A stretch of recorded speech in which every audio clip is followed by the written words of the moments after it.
going to take, you're going to cut this wing off, and then you're going to cut that wing off. And then you're going to take that hook, and you're going to put one wing on the hook, you're going to put the other wing on the hook, and then you're going to put the body on top of those wings on the hook. Bring it right through the mouth right here. Where it's mouth at, bring it straight up through the head, like that.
Is this the leader things that you were wanting? I'm not asking for Okay, so how many are you gonna buy? Two? Or, yeah.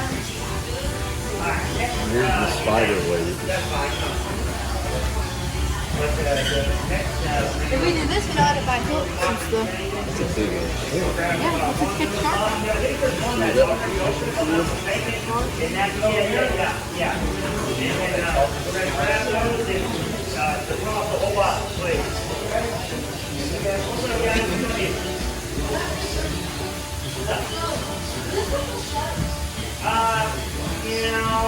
I mean, it will, but it's probably going to break with its string. If you're going after shark, you want to get the wire. There's one right there made out of wire. It's the same price. Yeah, get the wire. Right there. That's the one you're watching the shark with. That right there is a full red ring. That there is a big red ring. But the shark won't bite that string in half. But that's won't be here. The one I've seen about this, they said use this one because it's clear and they can't see it. But, Keep it down. What you're fishing for. How big of a shark to hook, I mean, if it's a hammerhead, of course, it's not going to bite through like the a fin. black tip. But the black tips, yeah, they can bite through those. So, It just depends on how you hook it. You know what I mean? If he swallows it, you got that, you're going to lose it. If he swallows it, you got that, yeah. For this right here, would you put like a spider weight and it like grips on? Exactly what I was talking. You can buy this one too, you put it right here. Yeah, exactly. You put the weight right there, and then you tie it on right there. Okay. What else? Now, spider weights, unfortunately, I'm carrying the only one all I have. 7 ouncer, but I mean, that's really not a bad thing. So I'm fishing on the beach. Stay deep, you're going to throw it going down. You know what I mean? Put it all right there, and it'll come all down.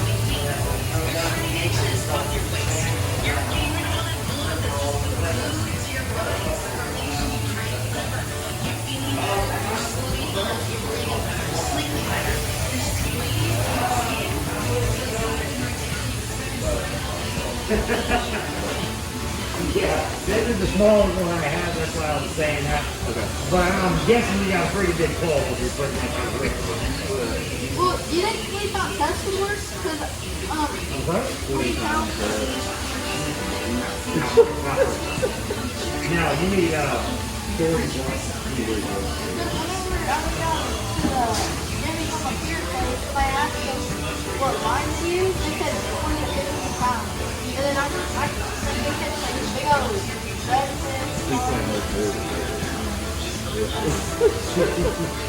Anyways, if you want the fish, if you want this stuff, all you do is try. So you want to do 2 of these and 2 of those? Okay, so we're going to do these and 2 of those, please. You know that shark, right? Yeah. I've got some stingray and shad. Those are really well. Stingray is the perfect bait for shark. You know how to hook it? What you're going to do, since this is such a little stingray, you're going to take, you're going to cut this wing off, and then you're going to cut that wing off. And then you're going to take that hook, and you're going to put one wing on the hook, you're going to put the other wing on the hook, and then you're going to put the body on top of those wings on the hook. Bring it right through the mouth right here. Where his mouth at, and bring it straight up through the head. Like that. Like that. Just let him float. He'll bleed. Shark will come after him. This right here works really well because it's very slimy and nasty and disgusting. And you smell it very far away. So you can just take this, put a few slices in it, put the whole thing on the hook. Hook them through the back, kind of like through the middle. That way when you cast it, he doesn't go flying off. I see some people try to hook on the stomach, but the stomach's soft. Oh, yeah. It'll go flying right off your hook. Which one would you recommend? They're both equally good. And I mean, this is only $3 a pound. This guy right here probably costs you $1. So it's not very expensive. Pound of each. So it should be fine for you. Okay. You want to do that? Yeah.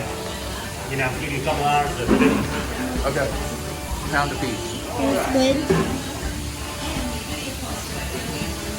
Stingray is awesome. I know.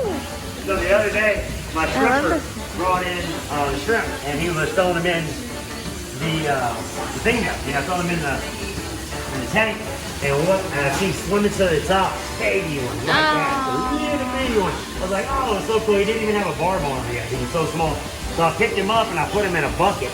And I was taking care of everybody. Well, when I got him in, I went over there and I took him to the back and I released him. And I put him in my hand and I set him down in the water and he sat there on my hand and he swam off. And then he went out of the way and he came back and he got back on my hand. Aww, that's so cute. He didn't want to leave. I was like, come on, man, you gotta go. So he got off and he went underneath the dock. But yeah, another time the shrimper brought me, he's one that brings the stingray. And he bought the load, he brought everything, and he went back to his boat to clean out his net and everything, and realized he left a back ray on the deck. A stingray, been sitting there forever. Big back ray. I mean, it must have been about this big. So he brought it in, he set it right here, and I had a helper, and I told him, I said, hey, go get one of the big bags. We're gonna put it in the bag, we're gonna, put them in the freezer until we need it, like this. And he goes, all right, so he gets the bag, and I'm helping the customer, and I'm looking, and I can see him out of the corner of my eye, and he's sitting there, and he's staring at it, and I'm like, dude, what are you doing? Put it in the bag. He goes, man, I think this thing's still alive. I said, there's no way, it's been out of the water for hours. So I said, well, let me see. So I come over, I look, and I see that little head, that little hole open. I think you're right. I think it is alive. So I grab it, I take it to the back, and I set it down in the water. Sure enough, He's breathing both times. Well, when he brings them to us, he cuts the barbs off, because you don't want to get barbed. We cut the barbs off of them too. We don't want to get those. No. We've already taken all the barbs off. So, anyways. I see blood coming from the bottom of it. And I'm like, oh, okay, he cut the barbs off. That's probably why it's bleeding. Well, then I seen like a piece of it falling off, and I'm like, oh man, what the heck, And then I seen another one, and I'm like, what's going on? So I move it down like this. It starts giving birth. Really? Yeah. And when they come out rolled up like that, and then they unfold like that. You know what I'm saying? Yeah. And it was really cool. So after the third one came out, I let it go. Yeah. It had two more, and I came back up here because I was busy. It had two more. I went back there, and it sits back there with the babies.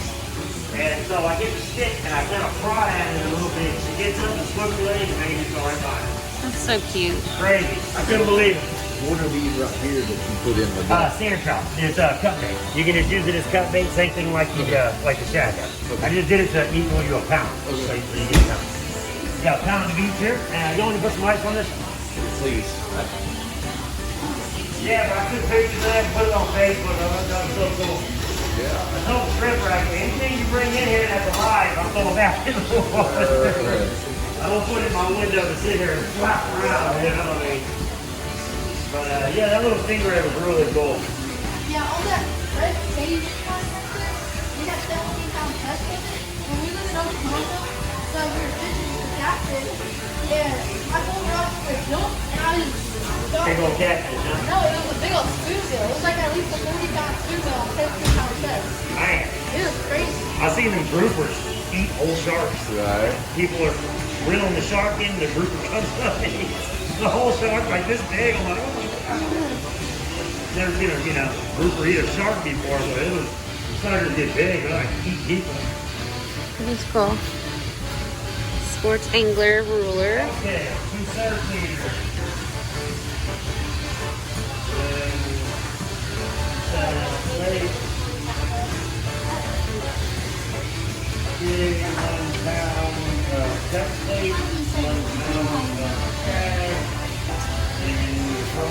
there you go.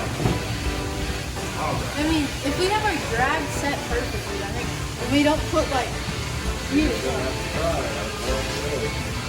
I have a guy that comes in and gets his drone. He's got a coat hanger wire and it goes down and pins like that and puts the string on it. He flies the drone, you know, way out there. And then all he does is he put it in reverse. And when he puts it in reverse, the line falls off. So that it drops the line way out there. He said he gets, you know, sharks all the time. That's awesome. Yeah, it's pretty clever. We don't have like that stuff, so we're just gonna throw it out there and hope for the best. Yeah, throw it out there, let the current take it. But you're not gonna be on the fishing pier, huh? No. If you go to the fishing pier, go to 91st Street. It's a longer pier. It goes out farther. It'll put you out in the water farther. You have a better chance. That's where they like to go. On 91st now. The only thing about that is if you do hook a shark, they don't let you bring them up on the dock. Right. On the thing. What about They won't let you use their net either because they're afraid you're going to get tore up. So you're going to have to fight it and short. Basically, go down to the beach and reel them in, bring them to the beach, let them out? take the hook out, take a picture, feed them or let them go, whatever. What about that San Luis Pass all the way Oh down? yeah, San Luis Pass is about a 20-minute drive. You go up to the beach, make a right, go down, keep going and going and going until you get to the toll bridge. And right before the toll bridge, you'll make a left off the dirt road, and then you'll go to the right, and it'll take you right underneath San Luis Pass. Okay. It's where the Gulf meets the bay. Okay. Don't go swimming. Whatever they let. If you're not a strong swimmer, do not get in the water. The current is terrible. We were using floaters out there when we went fishing, and my stupid dog thought it was a ball, and I cast my rod out, and he went after it. Oh no. And he couldn't get back to shore. Oh no. You know, I'm like, oh God, so I had to jump in the water and save my dang dog. And the lifeguard, I had to swim him back to the shore. He couldn't make it back. All right, this tube of pie. He would have drowned. If I would have went in after, he would have drowned. Well, thank God for you. Show me what you got. Keep the dog out of time to the bumper because he kept going after the he kept going after the board every time. Okay, I think we're done. Okay, Tom, thank you. At the pier last year, I got a bonnet over there. Really? On a piece of squid. On that shark? Yeah. Nah. Do you know what the size limit on those to keep them?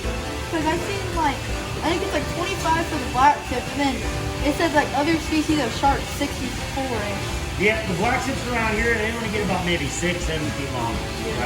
You get anything bigger than that, you're doing good. Let's go say thank you. Thank you all. Y'all have a good day. Bye. Take care. Good job, good job.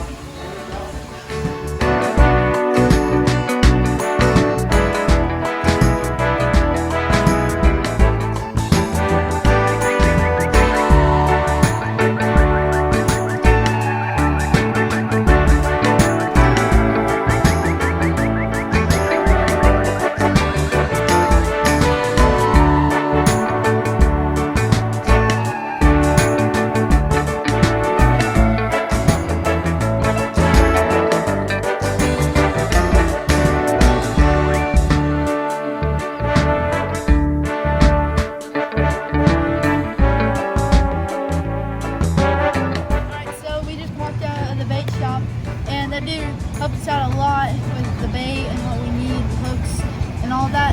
Before we were just gonna get like some monofilament leader, stuff like that, but he said that would just break off because of the sharks. But we got wire now, and we're gonna head to San Luis Pass, and it's over there yonder, and we're gonna try to catch some big old sharks. Thank y'all for watching. If you like this video, please give a big like and subscribe, and see ya.